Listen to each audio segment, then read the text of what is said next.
So మీరు చూస్తున్నటువంటి ఈ యొక్క నిర్మాణము వరంగల్ జిల్లా నర్సంపేట పట్టణంలో అందరికీ ఉపయోగపడే విధంగా బీఆర్ఎస్ ప్రభుత్వంలో ఒక మంచి ఆలోచన చేసి అప్పటి ఎమ్మెల్యే ప్రస్తుతం మాజీ ఎమ్మెల్యే పెద్ది సుదర్శన్ రెడ్డి ఈ యొక్క ఆడిటోరియం నిర్మాణం సంబంధించి ఒక ప్రొసీడింగ్ తీసుకొచ్చిండు. ఇక్కడ నిర్మాణం చేపట్టాలి అంటూ దానికి సంబంధించిన స్థలాన్ని కూడా అక్కడే ఉన్నటువంటి వెటర్నరీ హాస్పిటల్ లైన్లో, అగ్రికల్చర్ ఆఫీస్ లైన్లో ఏర్పాటు చేయించడానికి శంకుస్థాపన చేయించిళ్ళు. తర్వాత దానికి ఒక ఫండ్ కూడా తీసుకొచ్చాడు. ఇది ఎప్పుడు తీసుకొచ్చిళ్ళు?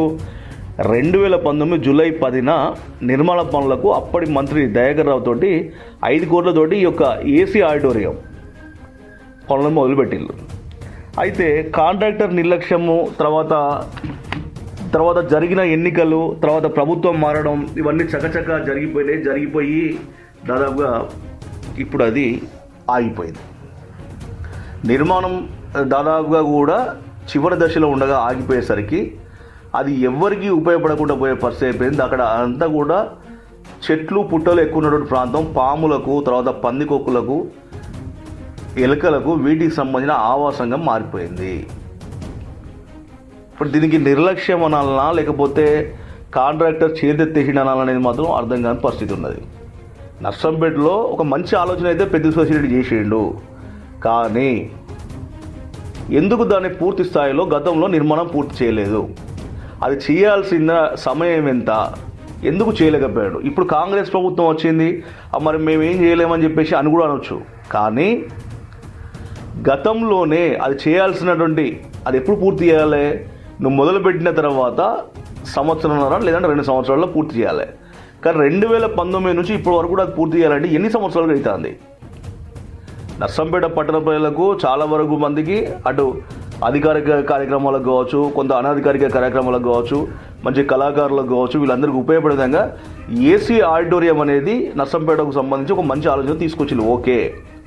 కానీ ఎందుకు అప్పుడు దాన్ని పూర్తి స్థాయిలో దానిపైన పర్యవేక్షణ చేయలేకపోయారు ప్రజాప్రతినిధులు కావచ్చు? అయితే కాంట్రాక్టర్ ఏం చేసిండు? 5 కోట్లు సరిపోతులేవు, ఇంకా కావాలంటే మళ్ళీ ₹1 కోటి నిధులను కూడా మళ్ళీ తీసుకొచ్చినప్పుడు సుదర్శన్ రెడ్డి. కానీ ఆ పని మాత్రం ఇంతవరకు సాగలేదు. ఇప్పుడు అక్కడికి పోయి చూస్తే అందరెడ్డికి సంబంధించి అక్కడికి పోయి చూసినప్పుడు ఆ పెచ్చులు ఊడిపోయి, తర్వాత ఎలుకలు పెట్టి, తర్వాత ఎటు పడితే అవన్నీ ఊడిపోతూ ఉన్నాయి. ఏసీలు ఫిట్ చేసిళ్ళు, లోపల ఇంకా చేయాల్సిన పని ఉన్నది. సో వీటికి సంబంధించి ఏమవుతుంది? అది పూర్తి స్థాయిలో కూడా కాంట్రాక్టర్ చేతులెత్తేసాడు. మరి కాంట్రాక్టర్ అసలు ఏం చేస్తాడు అనేది మరి ఖచ్చితంగా కూడా అధికారులు మీరు దృష్టి పెట్టాలి. 7.5 చేయాల్సినటువంటి 2 సంవత్సరాలు వేసుకో, 2 సంవత్సరాలు చేయాల్సినటువంటి ఒక పనులను మరి 4 ఏళ్ళు గడిచిపోయినా కూడా ఎందుకు చేయలేకపోయాడు? 4.5 ఏళ్ళు అవుతుంది దాదాపుగా. మరి ఎందుకు చేయలేకపోయాడు అనేది ఆ యొక్క కాంట్రాక్టర్ పైన చర్యలు తీసుకుంటారా మీరు? లేదు అంటే దాన్ని సొల్యూషన్, అంటే దాని యొక్క పరిష్కారం వెంకలాడతారా? ఆడిటోరియం పనులు పూర్తి కావడానికి మీరు ఏం చేస్తారనేది మాత్రము ఖచ్చితంగా ఇంజనీరింగ్ అధికారులు పట్టించుకోవాలి. లేదంటే మాత్రం ఖచ్చితంగా కూడా ప్రజల ఆగ్రహానికి గురవుతారు. ఇప్పుడున్నటువంటి సంబంధించిన ప్రభుత్వానికి కూడా మీరు నివేదిక అందజేయాల్సిన బాధ్యత ఉంది. అందరి కూడా మరోసారి మరి స్థానిక ఎమ్మెల్యే దొంతి మాధవరెడ్డి గారికి కూడా ఈ యొక్క ఘటన సంబంధించి కూడా దృష్టి తీసుకుపోయే ప్రయత్నం చేయబోతా ఉంది. కానీ అధికారులు మీరే చెప్పాలి, కాంట్రాక్టర్ పైన చర్య తీసుకోవాలి ఖచ్చితంగా. ఎందుకంటే ఎవరైనా కూడా సహజం, అది టెండర్ వేస్తారు, ఆ టెండర్లు తీసుకుంటారు, పనులు పూర్తి చేయాలి, దశల వారీగా బిల్లులు రావాలి, తీసుకోవాలి. అయితే ఇప్పుడు ఏమవుతుంది ఇక్కడ, ఆనాడు కాంట్రాక్టర్కు సంబంధించి ఏంటంటే మాకు అక్కడ నిధులు రాలేదు కాబట్టి చేయలేకపోయినా అనేది ఒక అన్నట్టుగా కొంత సమాచారం అవుతుంది. ఇప్పుడు దాదాపుగా వార్తాపత్రికలలో కూడా అవే వచ్చినాయి.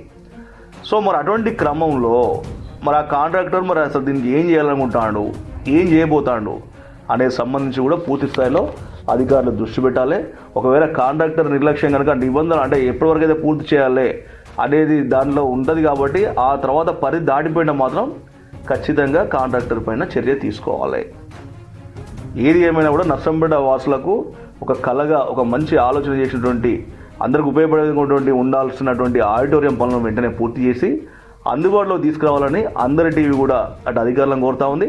ఇటు ఎమ్మెల్యే తర్వాత మంత్రి దృష్టి కూడా తీసుకోబోతా ఉంది.